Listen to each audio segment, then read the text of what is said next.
Magandang araw mga kakwentuhan! Bagong araw, bagong kwento na naman.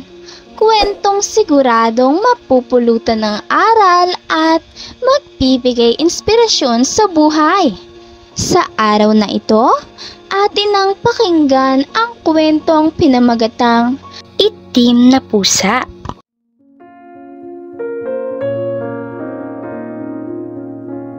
Sa isang tahimik na lugar ng bayan sa San Jose de Buena Vista, may isang maliit na itim na pusa na tinawag na Midnight. Si Midnight ay isang kakaibang pusa dahil bukod sa itim na kulay, may mga mata itong kulay dilaw na parabang mga bituin sa gabi. Kahit pa sobrang ganda ng mata nito at malambot nitong balahibo, hindi pa rin nawala sa mga tao ang takot. Naniniwala kasi ang karamihan na hindi magandang pahiwatig sa tuwing makikita nila si Midnight. Kumakalat kasi ang paniniwala at nasalit na sa mga bata at iba pang henerasyon na mayroong dalang malas ang itim na pusa. Idagdag pa na sa kulay nila ay wala kang liwanag na masisilayan. Isinilang si Midnight sa isang pook ng bayan kung saan ang mga pusa ay namumuhay ng malaya. Ngunit siya ay hindi katulad ng ibang pusa. Madalas itong makita na nag-iisa, na tahimik na nagmamasid sa mga tao at naglalakad-lakad sa mga madilim na kalye. Cat-friendly naman ng lugar, pero pili nga lang ang kulay na kinokonsidera nilang pusa na aalagaan. Pagdating kasi sa itim na pusa, mas marami ang naiiwan kaysa inaalagaan. Madalas naman sa mga nag-aalaga ng pusang itim, tinatawag namang kukulam o kaya weirdo. Dahil na rin sa wala namang may gustong matawag na weirdo o maiba sa lahat, wala na talagang nagbalak mag-alaga ng itim na pusa. Dahil na rin sa ganoong paniniwala, madalas paggala-gala na lamang si Midnight at wala ng bahay na matirhan o matuluyan. Mas lalo pang naggalit at nagpapangit ng pagtingin kay Midnight ay noong makalmot niya at masugatan ng matindi ang isang puting pusa na nagnakaw ng ulam ng kapitbahay. Demonyo ka talagang pusa ka? Kaya walang nagkakagusto sa mga katulad mong itim na pusa. Bukod sa malas, mga wala pang magandang dulot. Sigaw ng may-ari ng puting pusang nakalmot ni Midnight. Ang nangyari pala kasi ay ang pusang puti na nagnakaw ng ulam ay alaga ng mismong ninakawan din. Means, tinolerate nila. Pagkatapos ng tagpong yon, hindi man naintindihan ni Midnight ang sinabi ng babae ay alam niyang galit ito dahil halos maligo na siya sa laway na lumalabas sa bunganga nito sa bawat salitang binibitawan. Maraming tao sa bayan ang kinakabahan sa kanya, kay Midnight. May mga nag-aakala na siya ay may kaugnayan sa mga alamat tungkol sa aswang o masamang espiritu. Ngunit sa kabila ng mga agam-agam, walang taong sumubok na saktan si Midnight. Paano nila magagawang saktan kung nanginginig na sila sa mata pa lang ni Midnight? Ngunit hindi naman talaga pare-parehas sa mga tao. Dahil kasi sa usapang iyon na may kung anong mangyayari sa iyo kung sasaktan ng itim na pusa o si Midnight, marami ang lakawang dila na ginustong hamakin si Midnight upang masabing matapang sila. Ang kawawang pusang si Midnight ay hindi inaasahan na sa kanyang tahimik na paglalakad sa pader sa kalye ay may mga bato palang nag-aabang sa kanya. Sinlaki ng kamao ang batong tumama kay Midnight, dahilan upang mapilay ang kanyang paa at magkaroon ng sugat. Ika-ika tuloy na naglalakad si Midnight at hindi maiwasang tumulo ang luha. Nagtakbuhan naman ng mga lalaking naghamak na batuhin si Midnight. Sa hindi inaasahang pagkakataon, isang mabait na bata na nagngangalang Marco ang nakakita kay Midnight habang ito ay naglalakad sa kalsada. Hindi siya natakot sa pusa, kahit na itim pa ito. Sa halip ay tinawag niya ito at hinayaang lumapit sa kanya. Agad namang hinawakan ni Marco ang ulo ni Midnight. Noong makita niya namang hindi ito agresibo, katulad ng sinasabi ng ilan, ay agad siya namang sinuri ang paa ng pusa. Noong hinawakan naman niya ang paa ng pusa, ay bigla itong dumaing na batid naman ni Marco na nasaktan. Naku, itim na pusa pa yung dala. Kulang ng 1 linggo may mamamatay talaga dyan sa bahay nila. Rinig na tsismis ng isa sa kapitbahay ni Marco na hindi naman niya ininda. Inaasahan na rin ni Marco na kakagalitan siya ng kanyang ina kung makita siyang dala ang pusang itim. Ngunit gulat na siyang nagmamadali noong makita siya ng kanyang ina at kumuha agad ng gamot upang lunasan ng pilay ng pusa. Nurse kasi ang ina ni Marco. Anak, kawawa naman itong pusa.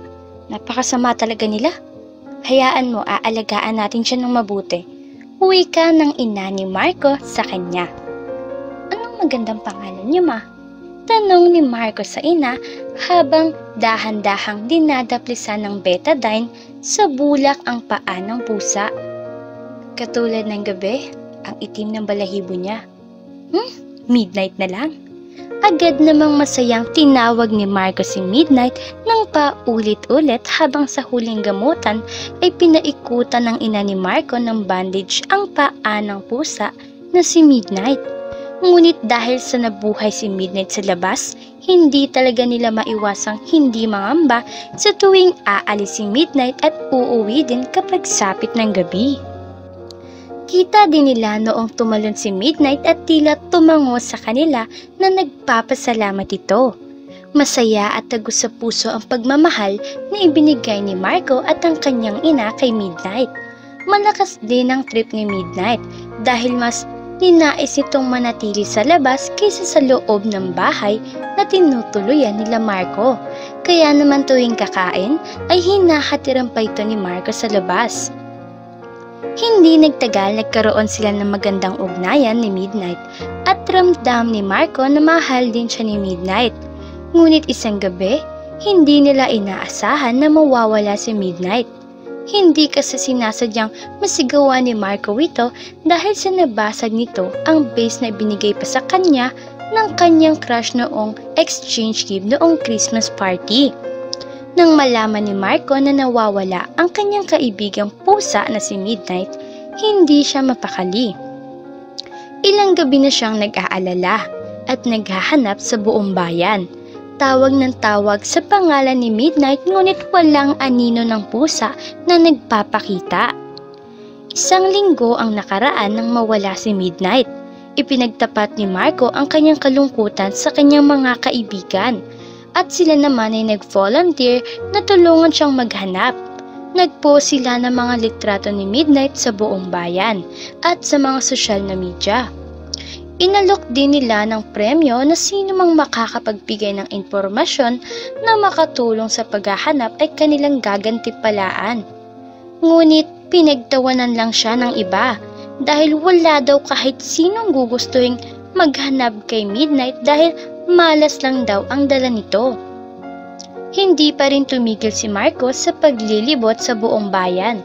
Nagtanong-tanong sa mga tao at sumusulat ng mga liham para kay Midnight na itinatambak niya sa mga poste. Hindi niya alam kung saan nagpunta ang pusa, ngunit hindi siya nawawalan ng pag-asa na makikita niya ito. Isang gabi habang naglalakad si Marco sa kagubatan malapit sa kanilang bahay, may narinig siyang mahinang meow. Bigla kasing gabi na noong nagsabi ang kanilang guro na kailangang may 2 patpat ng punong balete para bukas. Weirdo man ay kailangan ni Marco na maghanap. Tinignan niya ang paligid at sa dilim ng kagubatan, nakita niya ang mga mata ni Midnight na kumikinang sa dilim. Sigurado si Marco. Sigurado siyang si Midnight iyon. Ibinuhos ni Marco ang kanyang kaligayahan at agad na niyakap si Midnight. Hindi man niya alam kung anong nangyari kay Midnight sa mga araw na iyon, masaya siyang nakita itong ligtas at buhay. Humingi na rin siya ng tawad kay Midnight at nangakong hindi niya na muli itong sisigawan. Karga niya ang pusa habang bumalik sila sa kanilang tahanan. Isang maligayang pagbabalik kay Midnight na puno ng pagmamahal at pag-aalaga ang kanilang hinarap. Mula noon, mas pinagtibay pa ni Marco ang pag-aalaga kay Midnight. Hindi na siya nagpapabaya at hindi na naglalakbay ang pusa ng mag-isa. Naging mas malapit sila sa isa't isa at sa kabila ng mga pagsubok, hindi na muling nag-iwan si Midnight ng kanilang tahanan. Ang pagkawala at pagbabalik ni Midnight ay nagsilbing paalala sa kanilang buong komunidad na mahalin ang kanilang mga alaga at ituring ng mga hayop na parang pamilya. Nagtutulungan sila ngayon sa pag-aalaga ng mga asong napapagkaitan ng tahanan o kaya man mga pusa. At ito ay isa sa mga bagay na nagpapalakas sa samahan ng mga tao sa kanilang bayan. Si Midnight at ang kanyang pagkawala at pagbabalik ay nagpapakita ng pagmamahal at pag-aalaga. Si Marco ay patuloy na nagbibigay ng halaga kay Midnight at sa mga pagmamahal at pag-aalaga ng komunidad. Naging mas masaya at buo ang kanilang bayan. Si Marco ay nagdala ng pagkain para kay Midnight at itinuring siyang hindi lang kaibigan kundi tinuring ng kapamilya din.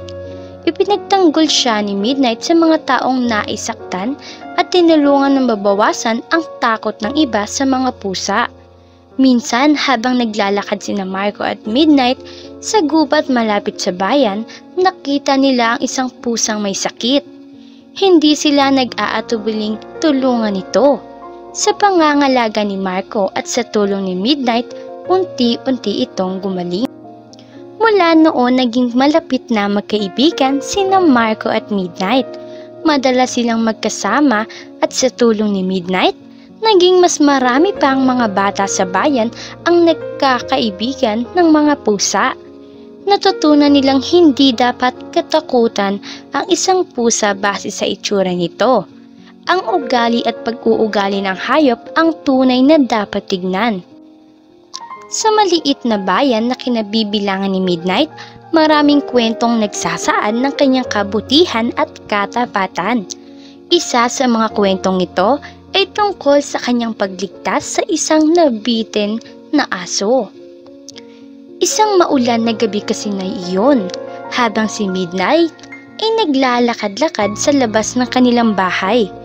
Kanyang narinig ang malakas na pagmamakaingay mula sa malapit na creek. Hindi nag-atubiling tumakbo si Midnight patungo sa kanyang pinaparoonan. Doon, nakita niya ang isang asong nagngangalang Rocky na nabitin sa mababaw na parte ng creek. Hindi makatawid dahil sa malakas na agos ng tubig at gawa din na nakatali ito ay tila ba nasasakal at nahihirapang huminga. Walang takot na lumusong si Midnight sa malalim na creek at sinubukan niyang abutin si Rocky. Kahit na aso at pusa pa ang nangyayaring yon, ay alam ni Midnight na kailangan niyang iligtas ang kawawang aso. Sa kabila ng mga panganib na kinaharap ni Midnight, nagtagumpay siya sa pag-rescue kay Rocky. Dala ang pag-asa na makakabawi ng buhay. Tinulungan ni Midnight ang aso na makatawid sa malakas na agos at makabalik ng ligtas sa kanyang may-ari. Ipinakita ng kwentong ito kung gaano katapat si Midnight. Kahit pa siya ay itim na pusa, hindi niya tinignan ang kulay ng balat o kahit anong pagkakaiba para tulungan ng isang kaibigan na nangangailangan. Ang pagkakaroon ni Midnight ng tunay na kaibigan na si Marco ay nagpapakita na kahit gaano pa kaitim ang kulay ng isang tao o hayop, ang tunay na halaga ay nasa kanyang puso. Ang pagkakaibigan ni Midnight at Marco ay nagsisilbing paalala sa kanilang bayan na huwag manghusga batay sa itsura at huwag matakot magbigay ng pagkakataon sa iba. Naging inspirasyon ang kwento ni Midnight at Marco sa kanilang komunidad. Ipinakita nito na ang pagkakaiba at takot sa mga bagay na hindi natin nauunawaan ay maaring mawala sa papamagitan ng pagkakaroon ng bukas na puso at pag-unawa sa isa't isa. Muli, ito ang kwento ni Marco kung paano niya nakilala si Midnight at si Midnight na binago ang paniniwala ng mga tao sa itim na pusa. Maraming salamat sa panonood mga kakwentuhan. Huwag kakalimutang mag-subscribe at pindutin ang notification bell para lagi kayong updated sa ating mga bagong istoryang mapupulutan ng aral at inspirasyon sa buhay. Hanggang sa susunod nating istorya mga kakwentuhan.